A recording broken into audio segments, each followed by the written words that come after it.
Chapter 16. That night she had to dream again. This time the wind howled as she stepped onto the lake. Dark waves, the color of ink, tossed about her ankles, soaked the hem of her nightgown. The colors were so vivid. The night sky was like black velvet, the moon golden, nearly as bright as the sun. She walked over the waves. The water felt cold, so cold on her feet. Again, someone was watching her from the shore. Who was it? She wanted desperately to see. She tried to turn around, but something held her back. She had to keep walking, walking so slowly but steadily on top of the lapping dark waves. Soon she would be surrounded by water. The land, the woods, they would all disappear behind her. Who was it? Who was watching her on the shore? Who was watching her so silently as she walked over the water? Suddenly she could see. Everything shifted, and she could see the shore, the low scrub, the hunkering dark trees behind it. It was so bright now. The moon was blindingly white. It spread over the shore like a spotlight. Who was there? Someone was standing in that white light. She squinted to see better. Yes, she could see him now. It was Walker. Walker, standing so statue still, so silent, watching her as she turned once again and walked over the low waves. Walker, why are you watching me like that? Then suddenly he was gone with the bright moonlight. It was replaced by the wet darkness of the waves. They were pulling her down, down. She tried to resist, tried to swim, but the water was too powerful. It was up to the waist of her nightgown, so cold now, so freezing cold and so heavy. Heavy, heavier. She was sinking into the water. Oh, help me, somebody! Why can't I swim? Why can't I break away? Down she fell. She tried to raise her arms as her head went under, but she couldn't lift them from her side. Down into the heavy dark water. It was choking her now. Oh, let me breathe! She woke up, but she was still in the dream, or so it seemed. Oh, let me breathe! The water choked her. She gasped and struggled against the waves. She flailed her arms and gasped, swallowing more water. Was she still asleep? No, this was real. She was in water, deep water. She was drowning. The water swelled over her head. She closed her eyes and struggled back up to the top. She burst above the surface, choking, splashing, reaching up, trying to pull herself up, pull herself out of the water, out of the dream that wasn't a dream. She tried to scream, to cry for help, but no sound came out. Her hair was tangled, matted over her face. She struggled to push it away so she could breathe.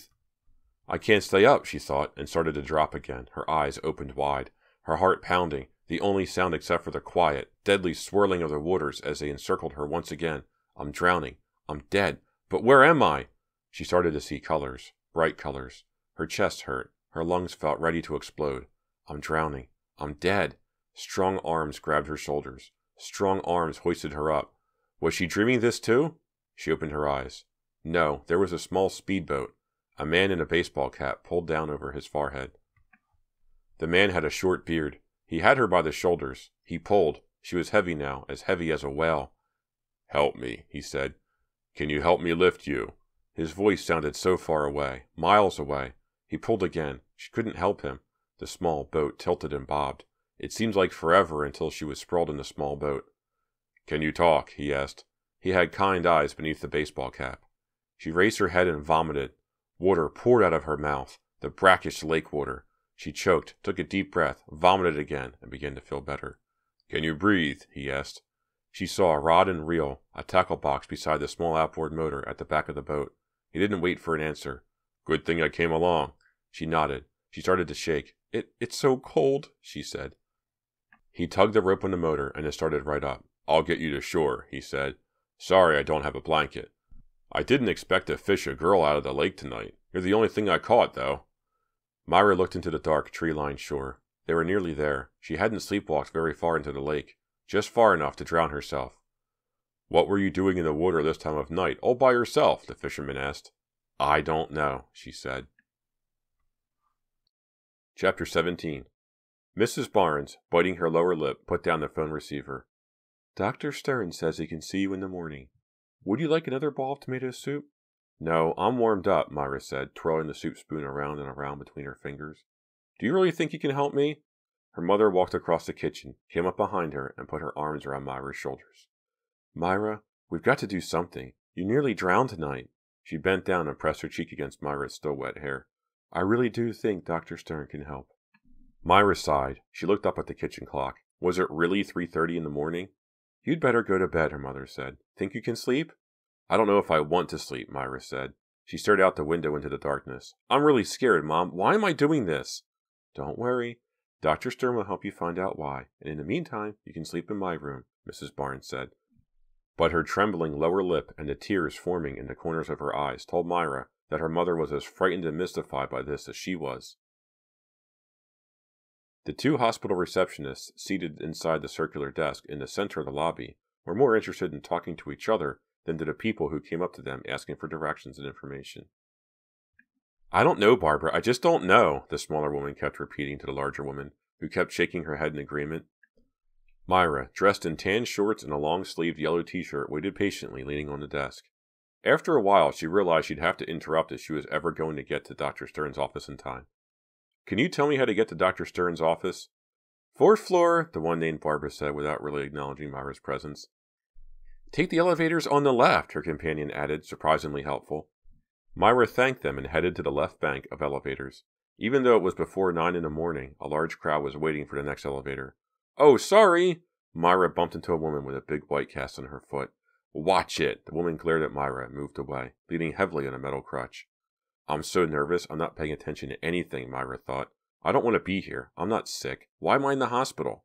She wondered where her mother was. Probably on the 6th floor. That was the recovery floor. Mrs. Barnes had wanted to accompany Myra to Dr. Stern's office, but she had an overload of demanding patients to deal with up there.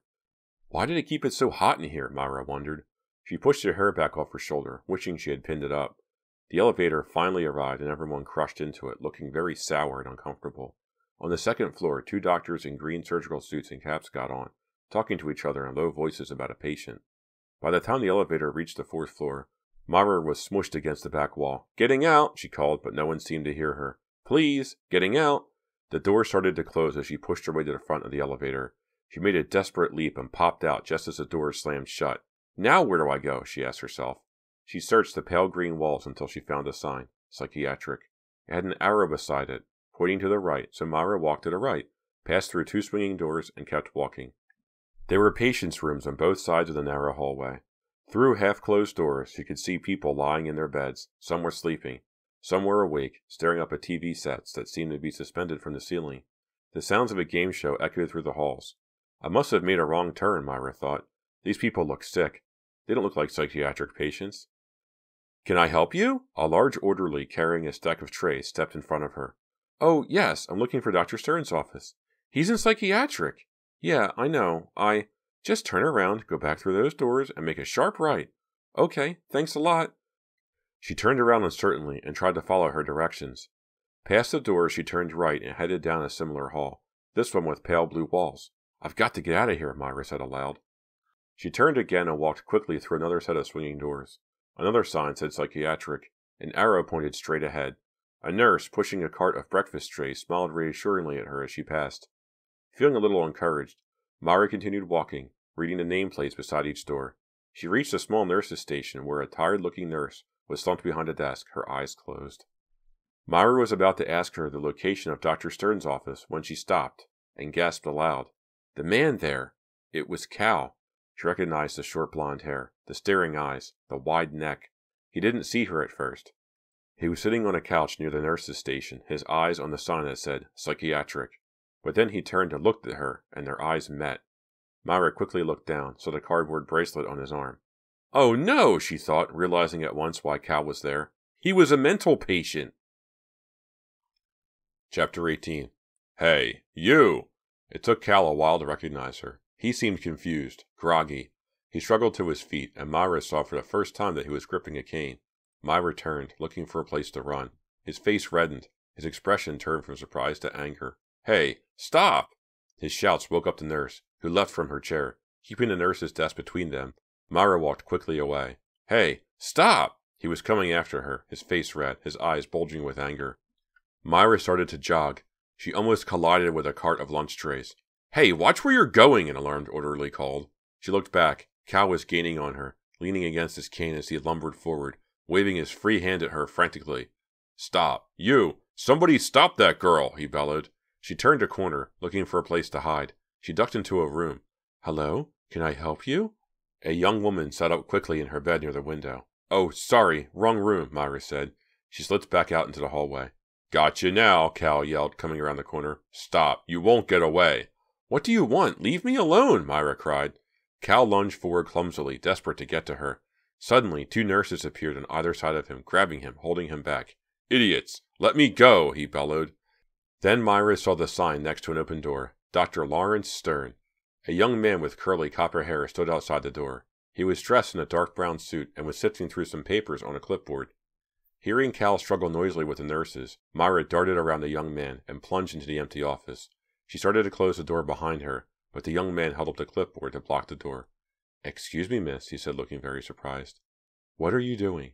I have an appointment with Dr. Stern, Myra stammered. This is his office, right? Yes, it is. He followed her into the office and placed his clipboard on his cluttered desk. I'm Dr. Stern. But you're too young. That's what Myra almost blurted out. Somehow she managed to stop herself in time, but she wasn't able to stop her mouth from dropping open in surprise. I'm not at all what you pictured, right? Dr. Stern said, looking her up and down. Well, yeah, Myra admitted. I've tried to grow a beard so that I'll look older, the psychiatrist said, but it comes in all splotchy. Makes me look like a ferret.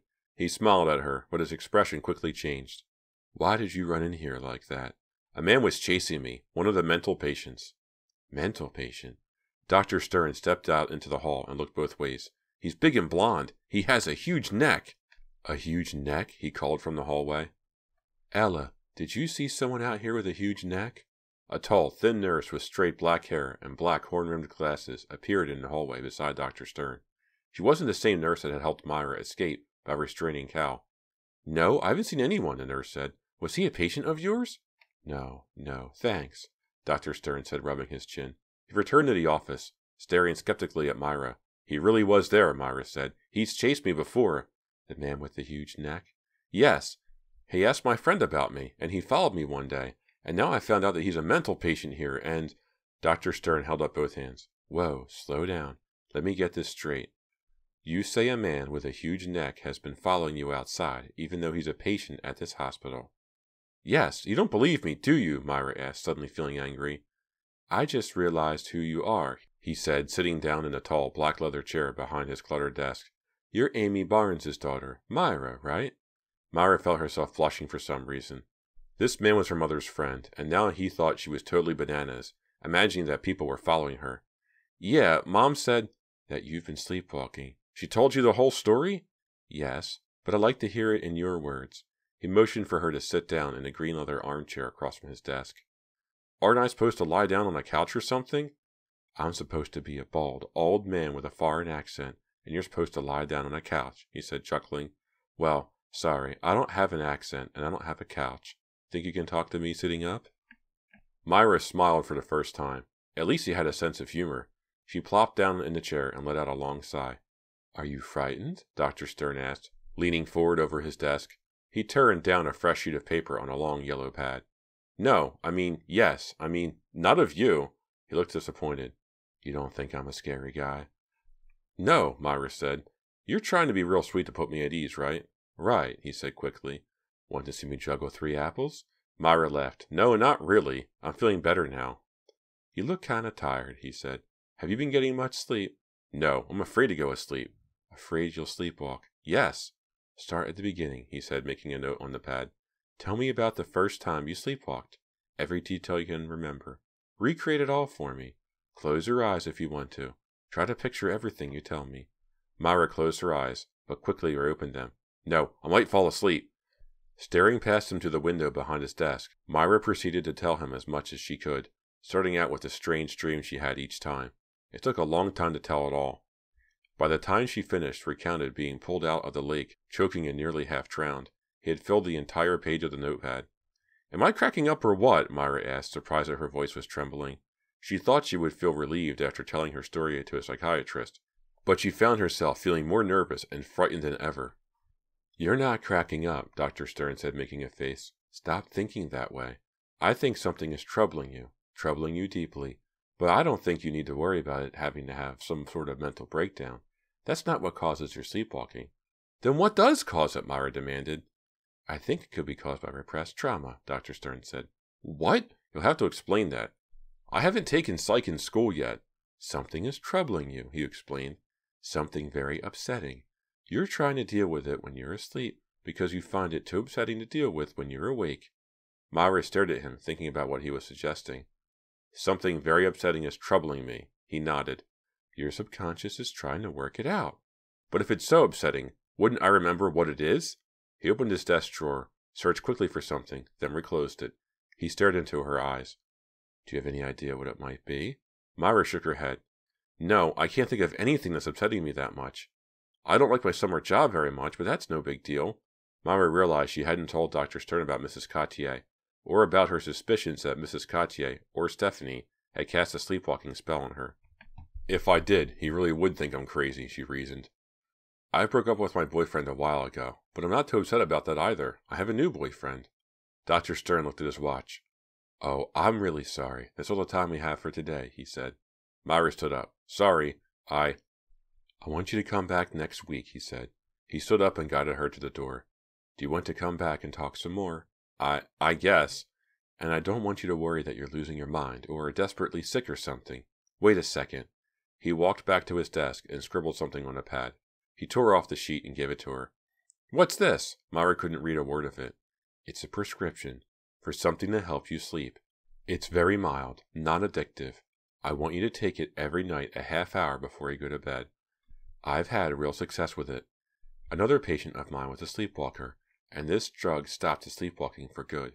But you need to sleep. You're really overtired, Myra. And I think that if you could get yourself into a more tranquil frame of mind, then maybe you could start to discover what is really troubling you, the true cause of your sleepwalking.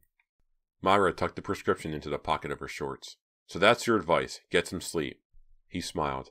At least I didn't say, take 2 aspirin and call me in the morning. You look a lot better today, Myra told Donna, dropping warily into the folding chair beside Donna's hospital bed. You mean I'm semi-conscious instead of unconscious? I mean you look better. For one thing, those awful tubes are gone. Yeah, I'm on my own now, Donna said sarcastically. I'm not Frankenstein anymore. Now I'm just a mummy. Look at these bandages. Myra felt a chill go down her back. It should be me lying in that hospital bed, she thought. It was supposed to be me, the maniac in the pickup truck. He thought he was pushing me off the road. So, tell me some news of the outside world, Donna said. Myra was thinking about Dr. Stern, about his explanation of her sleepwalking. Something was troubling her, he had said. Something was troubling her so much that she couldn't think about it while she was awake. What could it possibly be? Hey, Myra, did you conk out? Donna's voice interrupted her thoughts. Oh, sorry. What's happening with your job? Do you still think Mrs. Cotier is casting a spell on you? Yes, Myra answered quickly. No. I don't know. Well, at least you're clear about it, Donna laughed. Ow, don't make me laugh. It's too painful. I sleepwalked again, Myra said, suddenly feeling very weary. This time I almost drowned.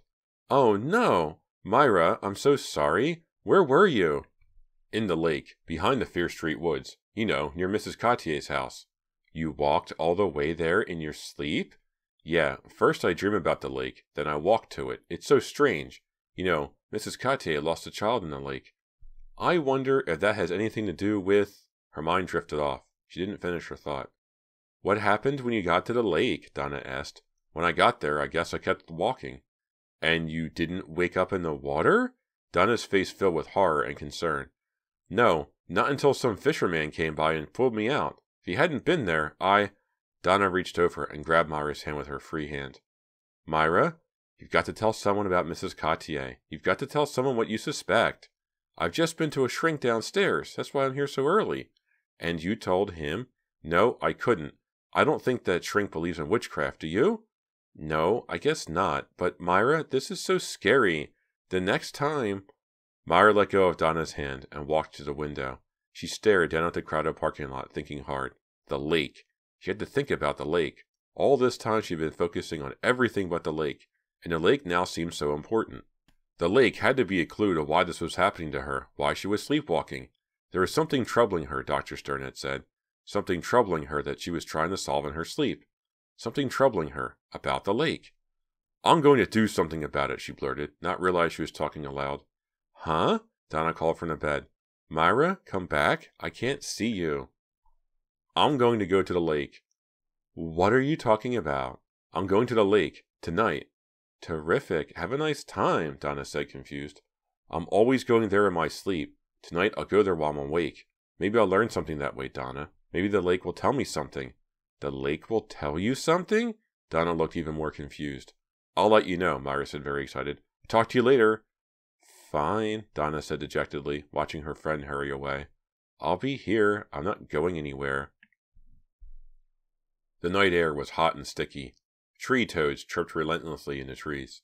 Somewhere far off in the woods, a dog howled mournfully, waiting for a reply, then howled again. Ow! Myra slapped at a mosquito. She looked up at the dark trees, so still as a photograph.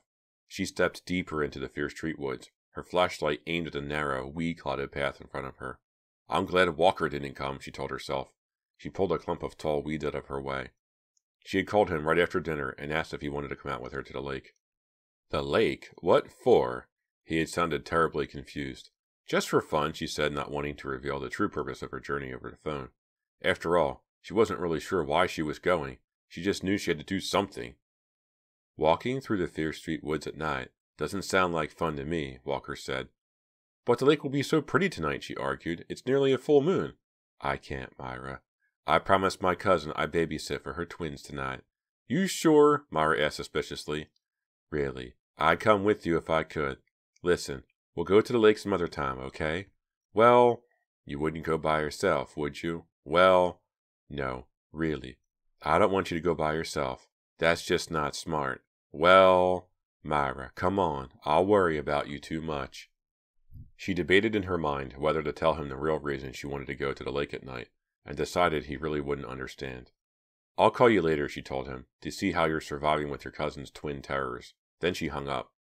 At first, she was disappointed that Walker wouldn't come with her, but then she realized she was better off without him. If there was something she had to discover at the lake, she probably stood a better chance of finding it alone. Moonlight filtered eerily through the thick trees. Glimmers of silver light made the woods seem unreal, like a place in a dark fairy tale. The air was so still, Myra could hear her every breath. The tree toads suddenly stopped chirping. Now the only other sounds were those of her sneakers scraping the soft ground as she made her way along the winding path through the woods. The fear came over her all at once, as if sneaking up from behind and pouncing on her. She stopped and tried to shake it off, but she was trembling all over. Her legs felt weak as paper. Her head was pounding. What is happening to me, she wondered. Maybe it was the realization that she was all alone in the fierce street woods, where so many horrible, mysterious things had taken place. Maybe it was being so close to the lake where she had nearly been swallowed up the night before. Maybe Mrs. Cartier was working her evil magic, using her witch's powers to keep Myra from the lake, to keep Myra from discovering what she had to discover. I've got to keep going, Myra thought. She directed the flashlight along the path and started walking again, forcing her legs forward, forcing herself to ignore her trembling body, her throbbing forehead. After a short while, the lake came into view. It was steel gray under the dark sky. The water lapped gently, almost silently against the muddy shore. Glad to be out of the woods, Myra started to run over the tall grass that led toward the water. The lake seemed larger than usual, so wide it disappeared into the darkness on both sides. Fear Island, the small island in the center of the lake, was just a bulging shadow in the distance. Myra took a deep breath. What secret do you have for me, lake? Why do I dream about you? Why do I keep walking to you in my sleep? Why does Mrs. Cartier draw me to you? What awful secret are you hiding from me? She sat down on the edge of a small wooden dock that jutted out a few yards over the water. The fear hadn't left her, but the trembling had stopped. The water below was so beautiful, so soothing. She was about to take off her sneakers and dip her feet in the water when she heard the footsteps on the tall grass behind her and realized she was no longer alone. Chapter 19. Who's there? Myra's voice came out a whisper. Her body seemed to freeze. She had to force herself to breathe. Struggling to put the sneaker back on, she stared into the darkness. Who's there? The sneaker was knotted. She couldn't get it back on, and her hands were shaking too hard to untie the knot. She hopped off the dock, holding the sneaker in one hand and looking for a place to hide. There was a clump of low shrubs a few hundred feet down the shoreline. She heard the crack of twigs, footsteps on the soft ground. Who is it? She called, not recognizing her voice, her throat choked with fear. More footsteps, growing louder. Then, "Hey," a voice called. It was too late to run. "Hey," a familiar voice. Her heart was pounding. She raised the sneaker high as if to use it as a weapon. He appeared suddenly, stepping out of the darkness and into the silvery metal light of the moon. "Link!" "Hi, Myra." "Link, what are you doing here?" I saw you, on Fear Street. I was in the truck. I decided to follow. I was worried. I mean, what are you doing here all alone? What business is it of yours? For a brief second she was glad to see him, but when he mentioned the truck she froze. She pictured Donna lying in a hospital, tubes in her arms. The fear returned, the trembling, the headache. She decided to cover it up by being angry. She wouldn't let him see that she was frightened. Are you sleepwalking again? Link asked, an odd half-smile forming on his face. No, I am not, she said coldly. How do you know about that anyway? He shrugged. The half-smile faded. His dark eyes burned into hers. You shouldn't be alone in the Fear Street woods, Myra. You lived in Shadyside long enough to know that. Did he sound sincerely concerned, or was that some kind of veiled threat? I can take care of myself, she said, turning her back on him. She sat back down on the tree stump and struggled to untie the knot from her sneaker. I'm sick of you following me around. I want you to stop it, starting now. But I really am worried about you, Myra. Well, go worry somewhere else, she snapped. She turned to look up at him. His face was filled with concern. You shouldn't be here, he repeated, ignoring her anger. I'm meeting Walker, she lied. I wish you wouldn't be here when he gets here. You're meeting him here. Yeah, is that okay with you? He laughed. What's so funny? This isn't exactly a convenient meeting place, is it? Look around. You don't see a whole lot of couples walking through the woods in the dark to meet here. Well, Walker and I like a little excitement? She knew that sounded lame, but it was the best she could do. He frowned and tossed his dark mane of hair as if shaking off her words. How come you two didn't come here together? Link asked. Go away, Link. I really want to be alone here. Myra, I'm sorry. Really. I was in the truck back on Fear Street and I saw you. I shouldn't have followed you, but I don't know. Did you have the truck on the highway, Link? Between here and Waynesbridge? The question just popped out. She had to know the answer. She had to know if it was his pickup that nearly killed Donna. Huh? You heard me. Last week. Were you the one? Myra, what are you talking about? She stared into his dark eyes, searching for the truth. A red pickup truck tried to run Donna off the highway. She was driving my mother's Toyota, and... He looked genuinely confused. Donna, is she okay? Myra, are you feeling all right? You're not making any sense.